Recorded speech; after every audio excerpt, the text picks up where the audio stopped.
Subscribe करें और bell दबाएं ताकि कोई खबर रह न जाए।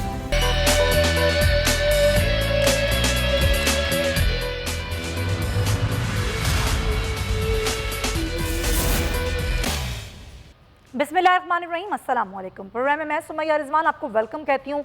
नाज़रीन, कराची का हल्का है यानी 249 जिस पे कल ज़िमनी इंतखाब होने वाला है और ज़ाहिर है इसलिए तैयारियां भी शुरू हो गई हैं। कोरोना की सूरत हाल है, SOPs के तहत ही कल का इंतखाब होगा। वोटर्स भी बड़ा जोश दिखा रहे हैं और ज़ाहिर है जो उम्मीदवार हैं वो भी, लेकिन कल किसकी जीत होगी और कैसे इंतजामात यहाँ पर किए गए हैं, इनसे ज़्यादा इंपॉर्टेंट बात यह है कि यहाँ के हल्के के मसाइल कौन हल करेगा, किसके अंदर इतनी एबिलिटी है कि वो यहाँ के मसाइल जो कि अरसे दराज से हैं उनको हल करने की सलाहियत रखता है। सबसे बड़ा मसला, जिस तरह हमने पहले ही बात की इस हल्के का, वो है पानी का मसला। लोगों के घरों में पानी नहीं आता, पानी के लिए लोग दर दर भटकते हैं, पानी की लंबी कतारों में लगते हैं, सीवरेज नहीं है, रास्ते नहीं हैं, सड़कें नहीं हैं, अस्पताल नहीं है, बहुत सारी बुनियादी सहूलियात हैं जिस हल्के के आवाम को मैसर नहीं। फैसल वाडा के मुस्ताफ़ी होने के बाद ये नशिस्त खाली हुई थी जिस पर कल इंतखाब होगा और यहाँ के मसाइल क्या हैं और यहाँ के लोग उम्मीद कितनी रखते हैं कि जो भी यहाँ पर जीत कर आता है उनके वोटों से वो वाक़तन यहाँ के मसाइल हल कर सकता है। ज़रा पहले मैं इस पर बात करूँगी। नुमाइंदा मरियम हसन हमारे साथ हैं, उनके पास आपको लिए चलते हैं, वो हमें बताएंगी कि यहाँ के लोग कितने पुरुम्मीद हैं और यहाँ के मसाइल क्या हैं और वो किसको वोट देंगे। जी मरियम। NA 249 के इंतखाबी दंगल में 24 घंटे से भी जो है कम वक्त जो है अब रह चुका है और इस वक्त हम बल्दिया टाउन के सेक्टर 12 में मौजूद हैं और यहाँ पर अगर कैमरामैन मोहम्मद अली आपको मनाजिर दिखा सकें तो सड़कें जो हैं उनकी हालत भी जो है काफ़ी ज़्यादा खस्ता है और उसके साथ साथ पानी का यहाँ पे बहुत अज़ली मसला है और शहरी जो हैं, जो लोग अफोर्ड कर सकते हैं वो पानी के टैंकर जो हैं वो अपने घरों में डलवाते हैं, जबकि जो थोड़े से गरीब लोग हैं वो गधा गाड़ियों से जो है एक टंकी फिल करवाते हैं जो कि उनको 600 रुपये फ़ी टंकी जो है पड़ती है। शहरी हमारे साथ मौजूद हैं, मकीन हमारे साथ मौजूद हैं, हम उनसे बात करते हैं। आप हमें बताइएगा कि इंतखाबात से कबल तो तमाम सियासी जमात के नुमाइंदगान जो हैं वो बहुत ज़्यादा हरकत में नज़र आते हैं, वादे करते हैं। आपको क्या लगता है इस बार वादों की जो है वो तकमील होगी या दोबारा से वही वाला एक मामला हो जाएगा? जी नहीं, मेरे ख्याल से पहले जब थोड़ा बहुत वादे करते थे इस मुल्क में नज़रियात की सियासत चलते थे। अब नज़रियात ऊपर से लेकर नीचे तक बिल्कुल ख़त्म है, ज़रूरियात की सियासत है। जब हमारे वज़ीर-ए-आज़म साहब फरमाते हैं कि एक सीट सेनेट के 70 करोड़ का या 50 करोड़ का, तो ये तो ज़रूरियात के क्या नाम है सियासत हो गया। अब यहाँ 2013 का जब इलेक्शन हुआ, पीपल पार्टी का कादर पटेल साहब एक ही दफ़ा आया, अभी इलेक्शन से पहले 10 दिन पहले दूसरा दफ़ा आया। खातून हमारे साथ मौजूद है, आप भी इस इलाके में रहती हैं, पानी का मसला कितना ज़्यादा? पानी तो यहाँ आता ही नहीं है, सिरे से ही नहीं आता। आता है कहीं पे वालमैन घंटियाँ बजा बजा के थक जाता है, फिर भी पानी नहीं आता। यहाँ तक कि उठा तो देते हैं नींदों से, लेकिन पानी का कोई नाम निशान नहीं है। और गली बना देते हैं, ऐसी कच्ची गलियाँ बना देते हैं कि 1 से 2 टैंकर चले जाते हैं तो रोड का बेड़ा गर्क हो जाता है। यकीनन शहरियों का यही कहना है कि वोट के लिए जो है, वोट के हुसूल के लिए यहाँ पर ज़रूर आया जाता है, मुतालबात किए जाते हैं कि हमें वोट दें और वादे किए जाते हैं, लेकिन जब उन वादों के तकमील होने का वक्त आता है तो ये तमाम नुमाइंदगान जो हैं वो गायब हो जाते हैं। और गुज़िश्ता 20 से 25 सालों शुक्रिया आपका सन। यही वो मसाइल हैं जो हमारी नुमाइंदा में बता रही थी। अब ज़ाहिर है कल यहाँ पर किसकी जीत होगी ये तो कल ही पता चलेगा, लेकिन वही सवाल कि जीत जिसकी भी हो उसको यहाँ के मसाइल हल करना बड़ा ज़रूरी है, क्योंकि ज़ाहिर है यहाँ पर इससे पहले हमने देखा कि फैसल वावडा जो कि वज़ीर आबी वसाइल थे वो यहाँ तक पानी का मसला हल नहीं कर पाए। गो कि ये कहा जाता है कि ज़ाहिर फंड्स नहीं हैं, ये मामला जो है वो सूबाई हुकूमतों का है और सब चीज़ें उन्होंने देखी हैं। सूबाई हुकूमत कहती है वफाकी हुकूमत फंड्स नहीं देती, तो हम कैसे मसले हल करें। इसी बात करने के लिए हमारे मेहमान हमारे साथ मौजूद हैं। कराची स्टूडियो से नज़ीर लगारी साहब हैं, सीनियर सहाफ़ी हैं, तजियाकार हैं, एडिटर इन चीफ हैं बोल न्यूज़ के, बहुत शुक्रिया लगारी साहब। सिद्दीकुल फारूक साहब पाकिस्तान मुस्लिम लीग नून से हमारे साथ मौजूद हैं, आपका भी बहुत शुक्रिया। और पाकिस्तान तहरीक इंसाफ की नुमाइंदगी करें शौकत बसरा साहब। तीनों हज़रात का शुक्रिया। नज़ीर लगारी साहब, मैं चाहूँगी आप तजिया दें, बड़ा पुराना ये हल्का है और ज़ाहिर पहले ये 184 था जिस तरह हमने बताया ये हल्का, और पहली बार 97 में वज़ीर आज़म जो आज के हैं इमरान खान साहब, उन्होंने अपनी सियासत ज़िंदगी का पहला इंतखाब इस हल्के से लड़ा। इस हल्के के मसाइल ज़रूर पुराने हैं, नए चेहरे आके भी क्या वो मसाइल को दूर करने में कामयाब हो सकेंगे, आपको लगता है? मुझे ये नहीं लगता है कि कौमी असम्बली से के लिए मुंतखब होने वाले अरकान जो हैं वो कोई मसला हल करने की तरफ कोई पेशरफ्त कर सकते हैं या आगे बढ़ सकते हैं। ज़ाहिर ये एक शहरी हुकूमत का मसला है और दूसरी सतह पर सूबाई हुकूमत का मसला है और उन्हें ये मसले हल करने हैं जो नहीं हल किए गए।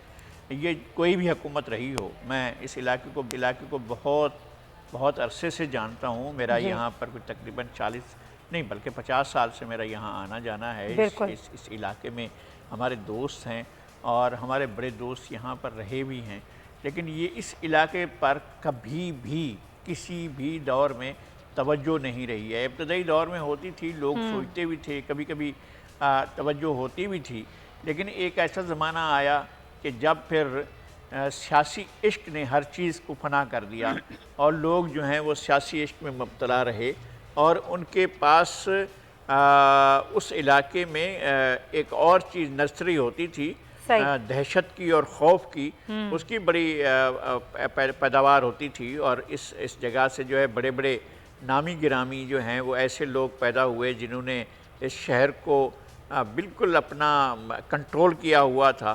लेकिन यहाँ से न गुर्बत का ख़ात्मा हुआ, न तालीम के मसाइल हल हुए, न सेहत के मसाइल हल हुए, न पानी के मसाइल हल हुए जी। और कोई भी ऐसा मसला नहीं है जिस पर ये तवज्जो दी गई है। आबादी के एतबार से इसमें पख्तून आबादी है, एक बड़ी आबादी है, और दूसरी बड़ी सतह पर मियाँ वाली की आबादी है।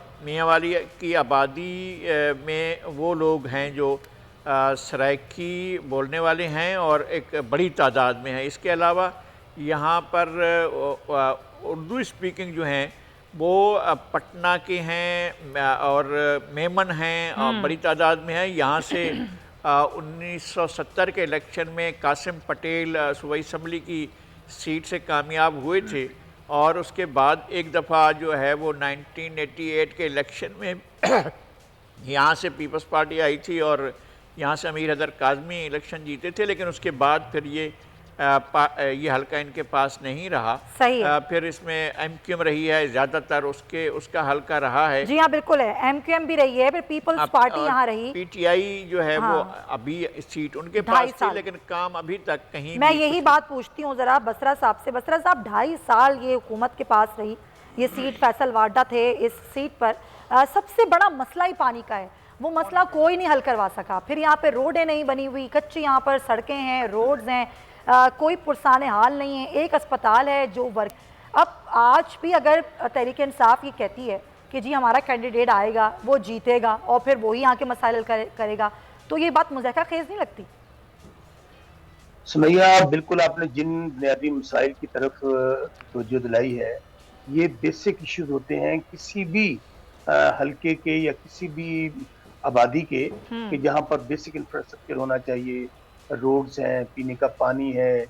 तो बदकिस्मती से ना सेहत ना तालीम आप उनकी तरफ तवज्जो दे रही हैं। और बेसिक क्यों, पानी तो आपकी जिंदगी है, जिंदगी और मौत है, बिल्कुल। और ये सबसे बड़ा मसला है। और देखें, बस मेरी गुजारिश ये है, आज अगर 2.5 साल में ये हमें मसाइल विरासत में मिले हैं, इसका मतलब क्या है कि 70 साल यहाँ पर ये मसाइल हल नहीं हो सके।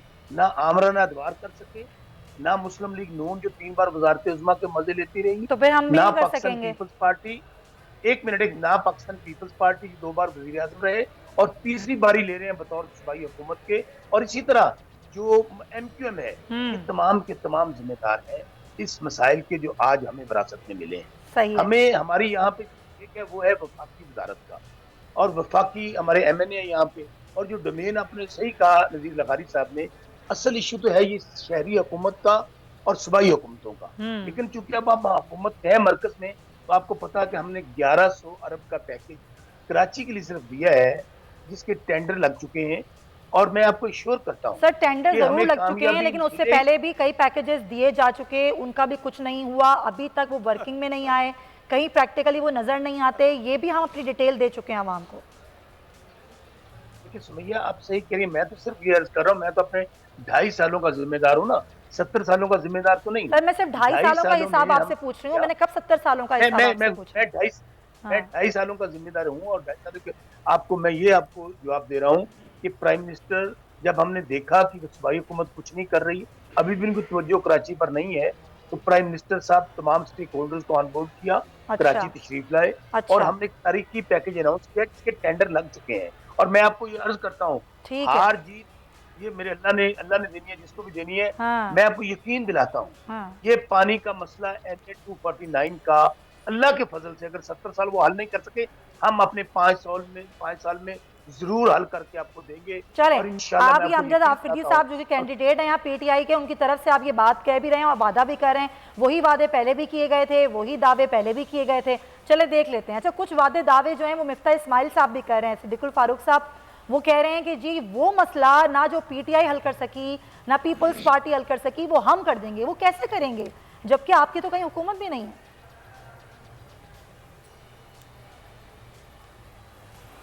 बिस्मिल्लाहिर्रहमानिर्रहीम। बहुत शुक्रिया सुमैया रिजवान साहिबा।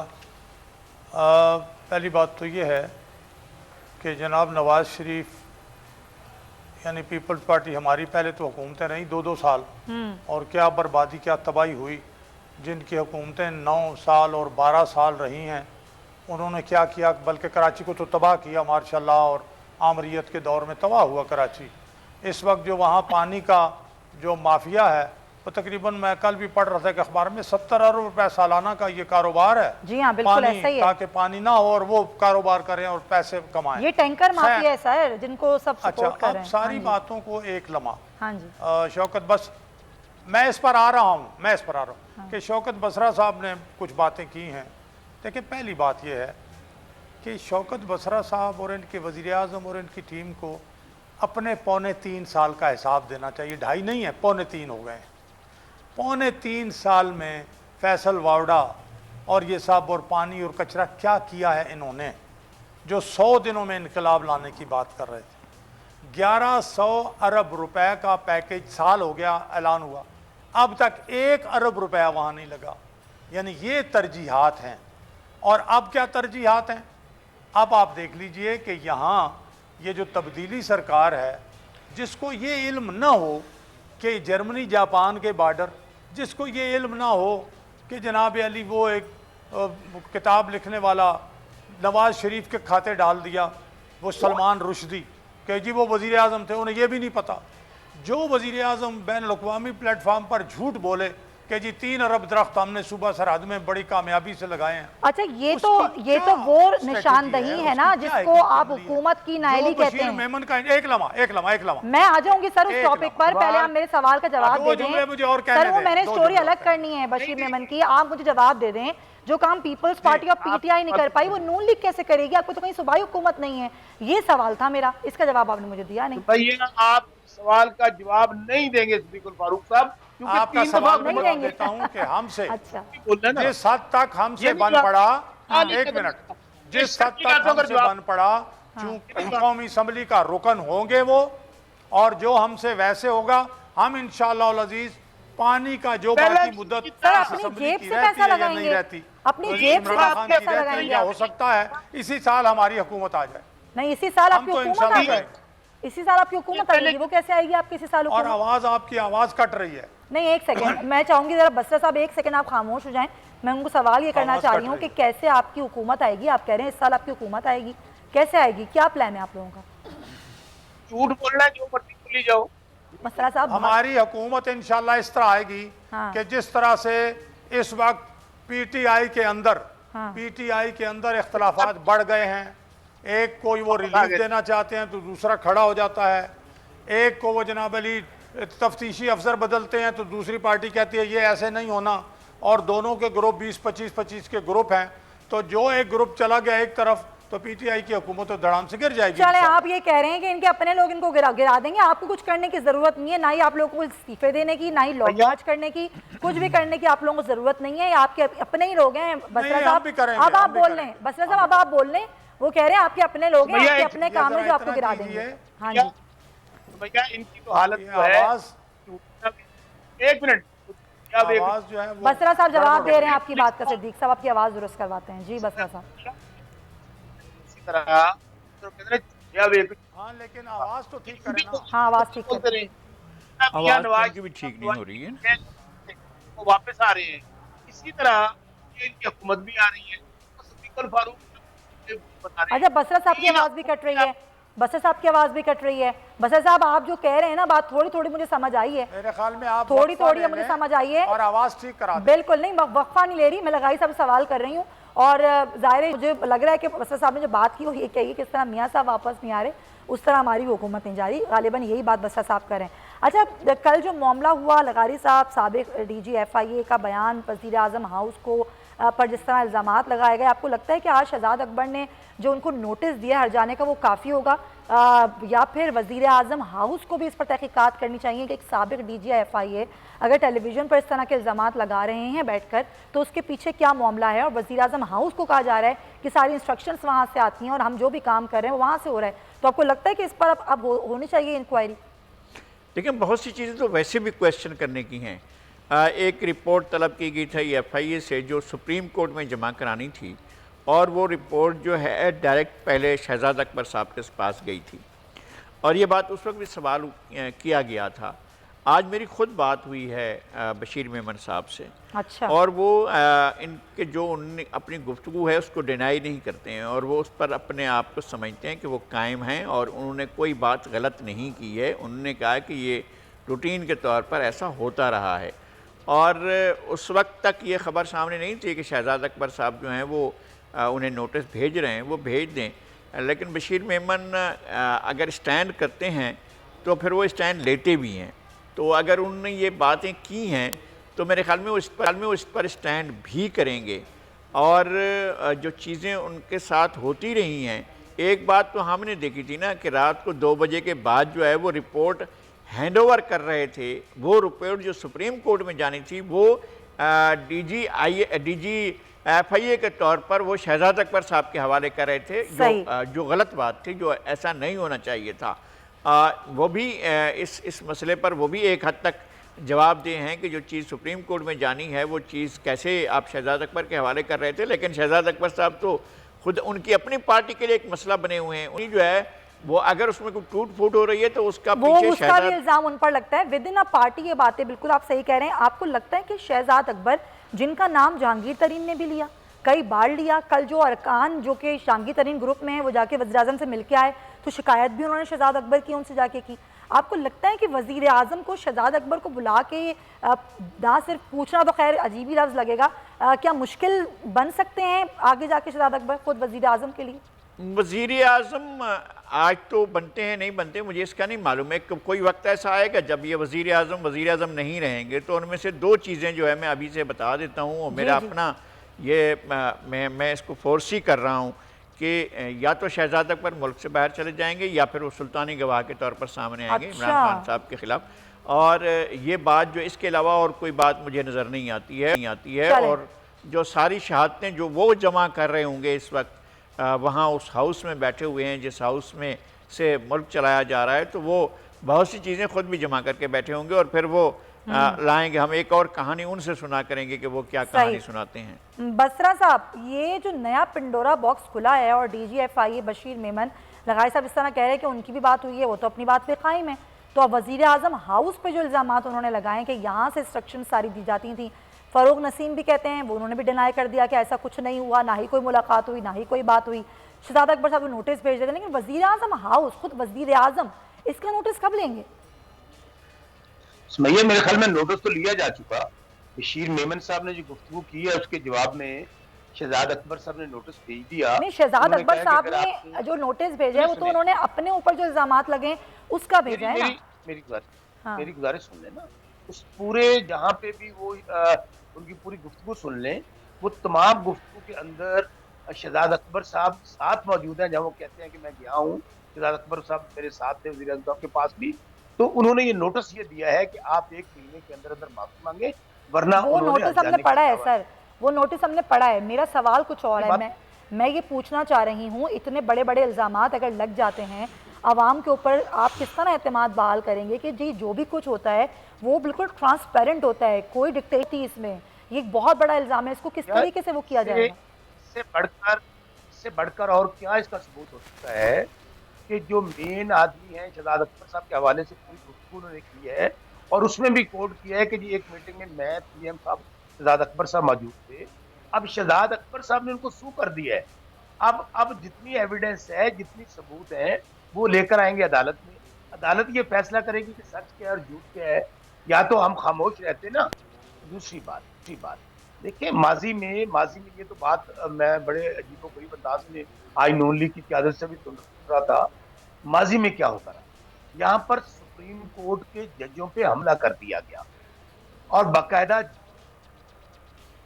सर आपकी आवाज़ मुझे नहीं आ रही। सिद्दीकुल फारूक साहब का मैं लास्ट टेक लूँ। सिद्दीकुल फारूक साहब, आप ज़ाहिर है आप भी इल्ज़ामात लगा रहे हैं हुकूमत पर। हुकूमत कहती है कि करवाई सब कुछ आप लोगों ने। ये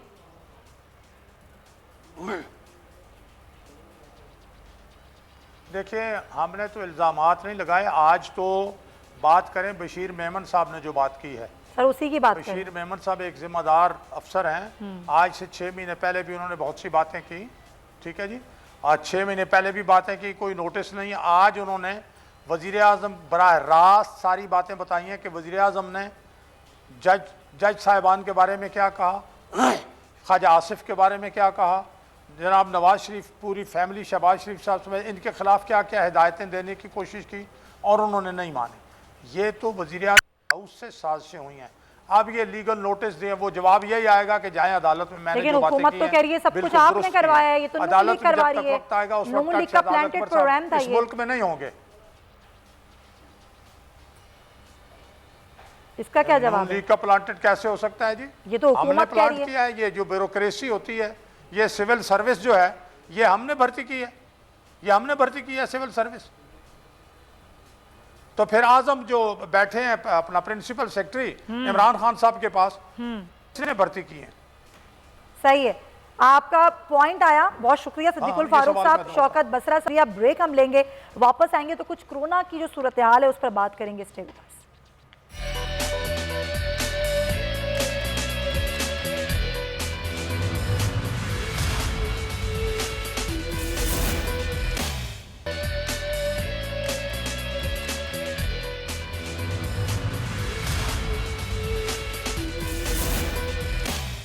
welcome back to the show. Corona virus जो कि पाकिस्तान में भी तबाहकारियां मचा रहा है। पहली बार 201 हलाकतें हुई हैं, केसेस बढ़ रहे हैं, एक्टिव केसेस की तादाद भी बढ़ चुकी है। बार बार आवाम से कहा जा रहा है कि SOP का ख्याल रखें, मास्क लगाएं और समाजी फासला बरकरार रखें, लेकिन ऐसा नहीं है। हम बाज़ारों में जाएँ, मार्केटों में जाएँ, वहाँ पर इतना रश है कि चलने की जगह नहीं है। लोगों की कोशिश ये है कि ज़्यादा से ज़्यादा जल्द से जल्द ख़रीदारी कर सकें, और क्योंकि उनको ये भी लग रहा है कि हमने अगर ख़रीदारी नहीं की सब कुछ बंद हो जाएगा। इसका इंदिया भी हुकूमत दे चुकी है और 8 तारीख से 16 तारीख तक सब कुछ बंद करने का भी हुकूमत ने यानी कि NCOC की जानिब से ये कहा गया था और हुकूमत ने कह दिया है कि 8 से 16 तक मुकम्मल लॉकडाउन जो है वो किया जाएगा। सूरत हाल तशवीशनाक हद तक ख़राब हो चुकी है और जो मरीज़ हैं वो भी बढ़ते जा रहे हैं। हमारे पास ऑक्सीजन के बारे में हमने इससे पहले प्रोग्राम में जो गुफ्तगू की थी कि पाकिस्तान के पास दस्तयाब ऑक्सीजन कितनी है, कितनी ऑक्सीजन का मज़ीद इंतज़ाम हो सकता है, अस्पतालों को कितनी ऑक्सीजन जा रही है। आज हम कुछ वेंटिलेटर्स के हवाले से भी बात करेंगे और ये भी बात करेंगे कि वैक्सीन जो है वो इन 3 माह में कितनी हुई, NCOC ने कितना ज़्यादा शुमार दिए हैं। बात करने के लिए मौजूद हैं हमारे साथ डॉक्टर शौकत अली साहब, प्रिंसिपल हैं डाउक से, हमारे साथ से कुछ ही देर में वो मौजूद होंगे। इससे पहले मैं लगारी साहब से बात करती हूँ। लगारी साहब, हम देख रहे हैं कोरोना केसेस में इजाफा हो रहा है। 3 माह से, बल्कि 3 माह से भी ज़्यादा अरसा हो गया वैक्सीनेशन का अमल जारी है, लेकिन अभी तक जो तादाद बताई गई NCOC की जानिब से वो बहुत कम है। यानी कि हमारी इतनी बड़ी यानी कि 22 करोड़, जिसमें से ज़ाहिर हम कहते हैं कि ये भी आबादी कम बताई जाती है, 22 करोड़ की आबादी, जिसमें सिर्फ 1.5 करोड़ लोगों को ये कहा गया, 1.5 लाख लोगों को ये कहा गया है कि हमने वैक्सीनेट कर दिया है, और कई ऐसे लोग हैं जिनकी भी वैक्सीनेशन नहीं हुई। तो आपको लगता है कि हम जिस तरीके से स्ट्रेटजी हमारी हुकूमत लेकर चल रही है कोरोना के हवाले से वो दुरुस्त है? देखिए, अभी एक असल बात और है, वो लोग इस बात को रियलाइज़ नहीं कर रहे हैं कि वैक्सीनेशन क्यों ज़रूरी है। जब बच्चे की पैदाइश होती है तो माँ बाप भाग दौड़ कर रहते हैं, जो पहले 5 वैक्सीन लगवानी है वो तो ज़रूर कर लें जी, बुला लगवाना है, और फिर वो जो तारीख डॉक्टर देता है उस तारीख पर पहुँच जाते हैं। लेकिन अब जो है वो ख़ानदान के वो लोग जो बड़ी उम्र के हैं वो इस बात को रियलाइज़ ही नहीं कर रहे हैं कि कोरोना है, और फिर इस बात को रियलाइज़ ही नहीं कर रहे हैं कि जो है इससे कितना ख़तरनाक नताइज बरामद होते हैं। आप उनको आमादा भी नहीं कर सकते। आपने वैक्सीन लगवाई? हाँ, मैंने आज ही ये काम हुआ है। मैंने आज वैक्सीन लगवाई है, मेरी बेगम ने भी आज वैक्सीन लगवाई है, लेकिन मैं अपने ख़ानदान के कई लोगों को कायल नहीं कर सका हूँ कि वो वैक्सीन मैंने अपनी वालदा को इतनी मुश्किलों से कायल किया है लगारी साहब कि वो वैक्सीन लगवा लें, और ज़रूरी है कि हम बुज़ुर्गों को इस बात पर आमादा करें, और ना सिर्फ बुज़ुर्ग बल्कि जिन अफराद की हुकूमत की वजह से वैक्सीन की उम्र आ गई है कि अब तो 40+ का भी आ गया गालिबन कि वो वैक्सीनेशन के लिए रजिस्ट्रेशन करवाएं, तो वो भी करवाएं। लेकिन ये जो एक इबाम है, और मैं ज़रा सही करना चाहूँगी, मैंने 1.5 लाख बोला था, सिर्फ 21 लाख अफराद इनको वैक्सीन लगाई, जो हमारी आबादी के तनासुब से सिर्फ 1% है। तो लगाई साहब सिर्फ 1% आबादी को भी वैक्सीन लगी है, और इतनी बड़ी आबादी है। खुदा ना खास्ता हालात ख़राब ना हों, आप प्लीज़ ये हमारे नाज़रीन को ज़रूर बताइए कि वैक्सीनेट होना कितना ज़रूरी है। एक तो ये है कि आप जब वैक्सीन करा लेते हैं तो वो आपको अगर दोबारा भी होता है तो इस बात का तो कम से कम इम्कान नहीं है कि वो आपकी जान ले सकता है या जानलेवा हो सकता है। हाँ। यानी आप बहुत हद तक आप महफूज हो जाते हैं कि आप इस वैक्सीन की वजह से इस बीमारी से आप जो है वो जान बहक नहीं हो सकते हैं। कम से कम ये गारंटी बहुत बड़ी है। और ये कि इस वक्त फैला हुआ है, दुनिया भर में फैला हुआ है। इंडिया में इसने जो है लोगों की जानों के लिए एक अजाब बना दिया है। कोरोना रोज़ाना इंडिया में उनकी टेस्ट करने का मयार भी बहुत कम है, और टेस्ट बहुत कम कर रहे हैं। और जो टेस्ट हो रहे हैं उनमें से भी ऐसा हो रहा है कि 3-3, सवा 3-3, साढ़े 3-3 लाख के हिसाब से रोज़ाना पेशेंट्स की तादाद में इजाफा हो रहा है जो पॉजिटिव आ रहे हैं। अच्छा, इंडिया की ये हालत है। पाकिस्तान में ये हो रहा है कि अमवात जो हैं हमारे यहाँ वो 200 से बढ़ चुकी हैं, और हमारे यहाँ डेली जो है, फिर मैं ये अर्ज़ कर रहा हूँ कि हमारे यहाँ वैक्सीन के टेस्ट की तादाद कम है। अगर हम 50,000 भी कम कर रहे हैं तो भी कम है। अगर हम तकरीबन 1-2 लाख तक टेस्ट डेली कर सकें तो फिर हम आबादी को एक हद तक जाकर लेकिन टेस्ट वो तो हम पहले ही बात कर चुके लगाए साहब, वो रैंडम टेस्टिंग की बात है कि आप रैंडमली टेस्टिंग करें। बहुत सारे अफराद ऐसे हैं, कुछ सिम्टम्स आते हैं और लोग घरों में अपने आप को क्वारंटीन कर लेते हैं और कोशिश करते हैं कि हमें टेस्ट ना करवाना पड़े। आबादी के एक तबके को आप यकीन दिला सकते हैं कि जनाब ये कोरोना वैक्सीन जो है एक कोविड ख़तरनाक है, और ये एक ऐसा वायरस आया है कि जो जानलेवा है और जानलेवा हो सकता नहीं है। अगर वो लाहक हो गया है तो उससे ये ख़तरात रहेंगे। और बाज़ दफ़ा बाज़ लोग होते हैं कि जिनकी इम्यूनिटी स्ट्रांग होती है तो वो उससे बच जाते हैं, लेकिन ज़रूरी नहीं है। आप देखें ऐसे ऐसे लोग इस दुनिया से चले गए जिनके बारे में सोचा भी नहीं जा सकता था कि इनका इम्यून सिस्टम ख़राब होगा या नहीं, कम होगा। वो साफ़ शफाफ जो है वो उनके खाने होते थे, हर चीज़ साफ़, फिर भी दुनिया से उठ कर चले गए। आप हमारे यहाँ एक तो ये कि पानी ठीक नहीं है, हमारे यहाँ बहुत सी और चीज़ें इस तरह की, हम साफ़ हवा में जो है वो सांस नहीं लेते हैं। हमारे यहाँ तो बहुत सी और चीज़ें भी हैं, उनके साथ एक ये वायरस भी जो है वो मूव कर रहा है। अगर इससे बचना है तो हमें वैक्सीन कराना होगा, और SOPs की हर सूरत में जो है उसकी पाबंदी करनी पड़ेगी। अगर हम SOPs की पाबंदी नहीं करेंगे तो हम अपने आप से, अपने दोस्तों से, अजीज़ों से, रिश्तेदारों से, माँ बाप से, बेटों से, बेटियों से, सबके साथ जो हम जुल्म कर रहे होंगे, अगर ये हम नहीं कर रहे होंगे। और जो भी हैं, जो भी सोसाइटी का फ़र्द है, जो भी एक शख्स है, जो भी एक खातून है, वो ये ज़रूर सोचे कि मेरी वजह से अगर मुझे लग जाता है कोरोना और मेरी वजह से कुछ और लोगों को कोरोना लग जाता है तो उससे ज़िंदगियां ख़तरे में पड़ सकती हैं। पिछली दफ़ा ऐसा हुआ था कि हमें, मेरी बेगम एक दफ़ा अजीज़ों के यहाँ गई, वापस आई, उनने कहा मुझे मेरा टेस्ट करवाएं। मैंने कहा भाई क्या हो गया? उनने कहा नहीं बस मेरा टेस्ट कराएं। मैं गई थी और मेरा टेस्ट करवाएं। हम गए, टेस्ट करवाया तो वो पॉजिटिव आ गया। फिर हम सारे ख़ानदान का करवाया, सारा ख़ानदान पॉजिटिव आ गया। और फिर हमने एक वक्त गुजारा, और उस वक्त शुक्र है कि हम इस सारे के सारे बहरान से जो हमें पॉजिटिव हुए थे तो उसके हम निकल आए और हमारी जानें बच गई थी। और उधर भी कोई नुकसान नहीं हुआ था जहाँ से उन्हें लगा था, अल्लाह का शुक्र है वो बचे हैं। लेकिन ये अब के जो तीसरा ये मरहला आया है ना, इसके अंदर ये वायरस जो है बहुत ज़्यादा ख़तरनाक है। यही बात है। जो परसों जो न्यू कराची से केस सामने आया है उससे तो सूरत हाल बहुत ही जल्जला खेज। ये यूके वायरस जो है, जिसे बार बार ये कहा जा रहा है कि ये बड़ा ख़तरनाक है, जो कि पाकिस्तान का है, भारतीय वायरस हो, यूके वायरस हो या साउथ अफ्रीकी वायरस, वायरस ताकतवर हो गया है। आसान अल्फाज में ये कहा जा रहा है कि वायरस मज़ीद ताकतवर हो गया है, और इस ताकतवर वायरस से निपटने का एक ही तरीका है कि आप वैक्सीनेट हो जाएं, कि फिर ये वायरस उस ज़्यादा शिद्दत से आप पर हमला आवर नहीं हो सकता। अगर ये आपको मुतासर करता भी है तो इसका एक ही हल है। कल जो वज़ीर तालीम है शफ़क़त महमूद साहब, उन्होंने भी ऐलान किया कि सूरत हाल को देखते हुए फ़िलहाल जो तालीमी इदारों में इम्तिहानात हो रहे थे या होने वाले थे उनको पोस्टपोन कर दिया गया है 15 जून तक, जिसमें CI के पेपर्स भी शामिल हैं। कहीं तो बच्चे खुश हुए और कहीं बच्चों में एक तशवीश की लहर दौड़ गई। ये ग्रेड्स का एक तरीक़ेकार होता है। अगर मैं CI की बात करूँ तो अक्टूबर जिसमें कहा जा रहा है कि सीआई के पेपर होंगे, यानी कि ओ लेवल और ए लेवल्स के उनके ग्रेड्स बनते हैं और उनका फिर सेकंड जो टर्म है वो शुरू होता है। बच्चे ये परेशान हैं ग्रेड्स कैसे आएंगे, और ग्रेड्स नहीं आए और ख़ासतौर पे ए लेवल के बच्चे कि फिर हमारे एडमिशन्स कैसे होंगे। ज़ाहिर ये एक बहुत बड़ा सवाल है और स्कूल्स, कॉलेजेस, यूनिवर्सिटीज़ इस पर अभी काम भी कर रही हैं। बच्चों का तालीमी साल का नुकसान पिछले साल भी हुआ और इस साल भी खासा नुकसान हो रहा है, लेकिन क्या करें, सेहत इससे ज़्यादा इंपॉर्टेंट है। इमरान वदूद साहब हमारे साथ मौजूद हैं, एजुकेशन एक्सपर्ट हैं। बहुत शुक्रिया इमरान साहब। बच्चों के जहन में, बच्चों के माँ बाप के जहन में बहुत सारे सवालात हैं। ग्रेड्स कैसे बनेंगे, एग्ज़ाम नहीं देंगे तो आगे एडमिशन्स कैसे होंगे, क्या एडमिशन्स की डेट भी आगे बढ़ाई जाएंगे। ब्रिटिश काउंसिल का मामला है, पूरी दुनिया में एक ही तारीखों पर एग्ज़ाम होते हैं, एक ही तारीखों पर आगे जो नया सेशन है वो स्टार्ट होता है। तो सबसे पहले तो सीआई के हवाले से आप मुझे बताइएगा कि सीआई के पेपर्स जो कि आगे पोस्टपोन हुए हैं, अक्टूबर में इनके ग्रेड्स बनते हैं, उसके बाद उनके दूसरा सेशन स्टार्ट होता है, वो किस तरीके से मैनेज किया जाएगा। ख़ुद स्कूल्स के लिए जो एजुकेशन एक्सपर्ट्स हैं उनके लिए मुश्किल हो गई है इस सूरत हाल को देखते हुए। जी बहुत शुक्रिया। शफकत महमूद साहब ने कल ही ये फैसला जारी किया है कि सीआई के पेपर्स भी कैंसिल कर दिए गए हैं, जिसमें एज और A1 के पेपर कैंसिल किए गए हैं। A2 के हवाले से कुछ कंफ्यूजन बरकरार है, गालिबन आज या कल उसके हवाले से हतमी फैसला शफकत महमूद साहब या अपने पिछले फैसले की मजीद क्लैरिटी फरमा देंगे। जहां तक ताल्लुक है ग्रेड का, तो ये एक मैकेनिज्म है जो तमाम दुनिया में लागू किया जाएगा ब्रिटिश काउंसिल की जानिब से।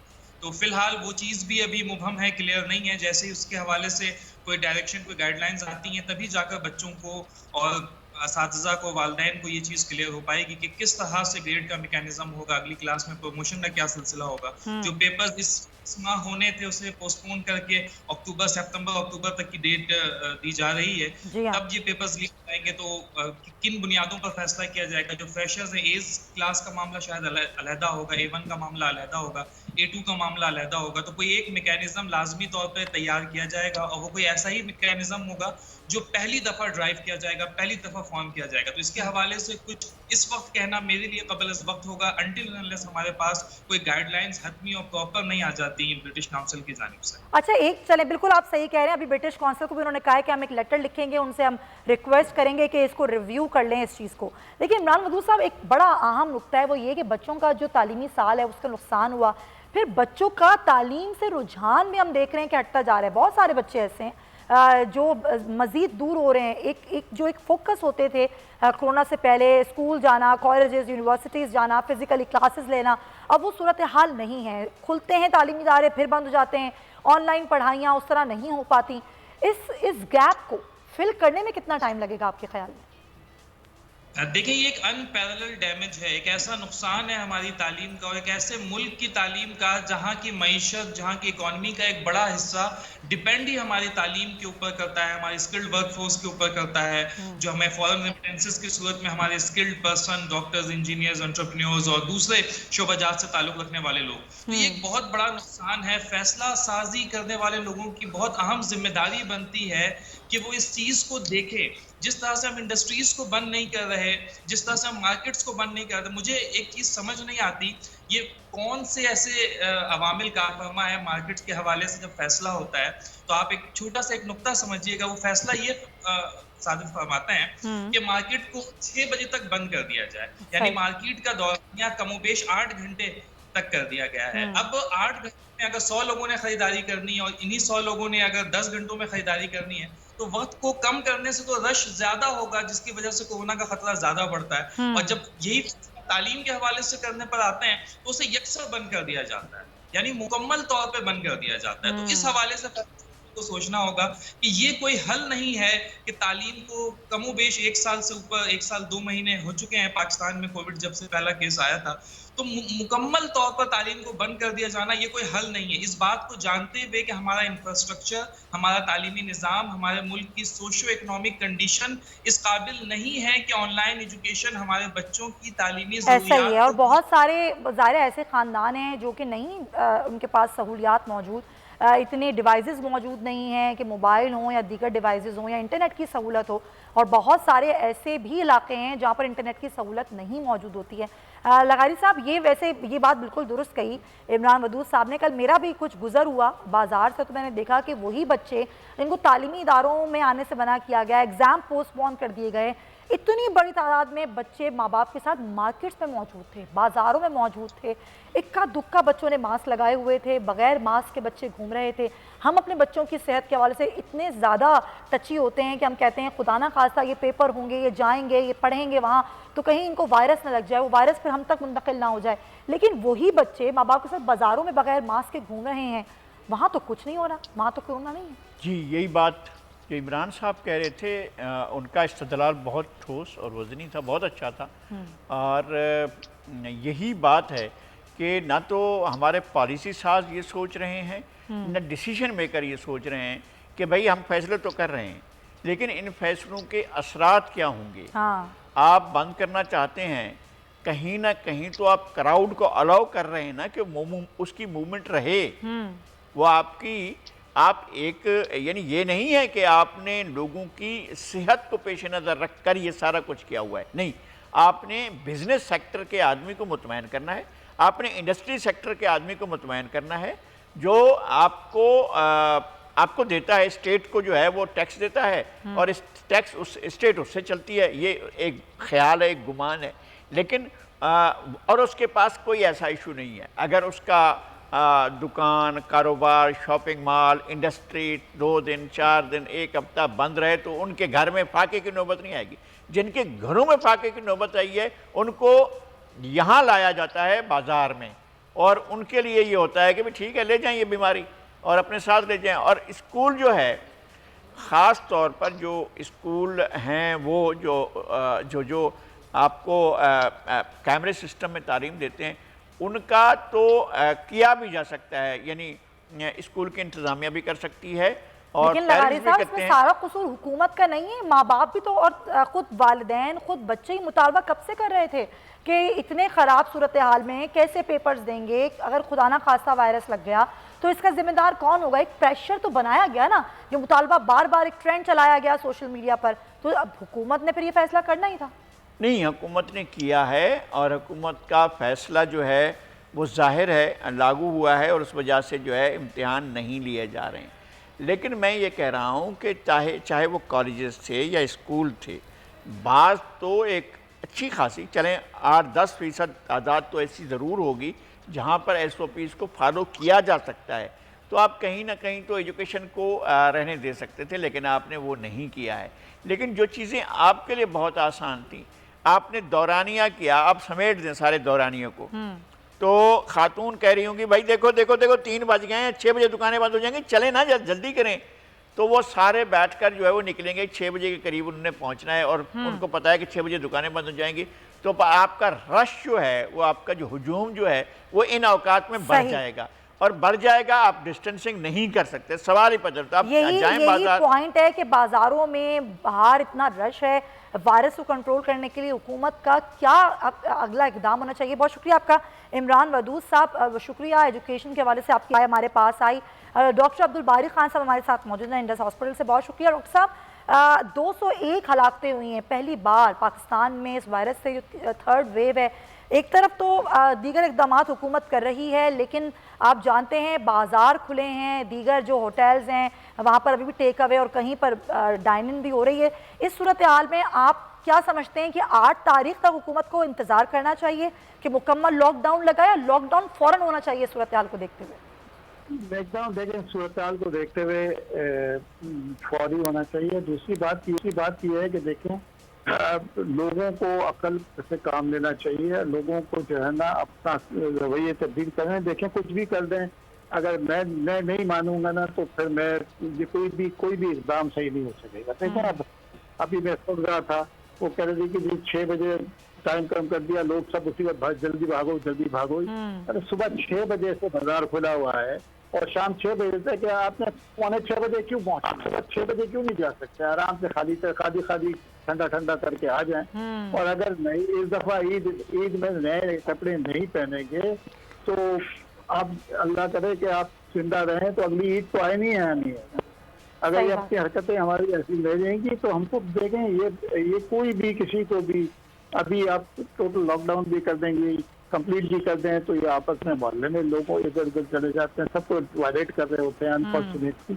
तब्दीलों में रहे जब तक हम खुद जो है ना, हम खुद रिस्पॉन्सिबल नहीं होंगे ना, कुछ नहीं हो सकता। अगर हम खुदकुशी पर आमद हैं तो चलते रहेंगे। आप सही कह रहे हैं, लेकिन अच्छा वैक्सीन के बाद सबसे बात मैं करना चाह रही थी, अब हमारी 22 करोड़ की आबादी है, 21 लाख का फिगर दिया गया है कि इतने लोगों को वैक्सीनेट कर दिया गया है, यानी कि 1% आबादी जो है अभी तक वही वैक्सीनेट हुई है। आपको क्या लगता है वैक्सीनेशन कम होना, इसमें ज़्यादा कसूर किसकी तरफ से है? आवाम कसूरवार है या पे हुकूमत अभी ज़ाहिर है उस तरह से वैक्सीनेट नहीं कर पा रही? देखिए बात ये है ना, इस पर सूरत हाल ये है कि हमको कसूर नहीं देखना चाहिए। कुछ बात ये है, रियलिटी को देखें। रियलिटी ये है कि सप्लाई एंड डिमांड के इश्यूज हैं। पूरी अच्छा। दुनिया जो है ना इस वक्त वैक्सीन के पीछे पड़ी है। प्रोडक्शन इतनी नहीं है। प्रोडक्शन जो है ना आपकी 20% जो है ना अभी पूरी आबादी की एक साल में निकलती है। सही। अब 20% में से बहुत सारे ममालिक है जिनकी अपनी उन्होंने एक्सपोर्ट बंद की हुई है, तो कहते हैं पहले हमारे मुल्क पे लग जाए। बिल्कुल। तो ये बहुत इशूज है, कॉम्प्लेक्स है कि हर एक चाहता है, आवाम भी चाहती है वैक्सीन लगे, हुकूमत भी चाहती है वैक्सीन लगे। चलिए मैं आपसे अगले कभी किसी प्रोग्राम में बात करूंगी। बहुत सारी आवाम को मनाना मुश्किल हो गया है कि वो वैक्सीन लगवाएं। बहुत शुक्रिया। ये भी एक मामला है डॉक्टर अब्दुल बारी खान साहब, ये भी बहुत बड़ा एक मामला है। बहुत शुक्रिया नज़ीर लगारी साहब आपके वक्त का। जो अभी तक वैक्सीन के हवाले से शक और शुबात का शिकार हैं, वो ज़रूर अपने शकूक जो हैं वो दूर कर लें, क्योंकि वैक्सीन लगवाना इस वक्त बड़ी अहम ज़रूरत है। वायरस ख़तरनाक हो चुका है। अपना ख्याल रखिएगा। अल्लाह हाफ़िज़।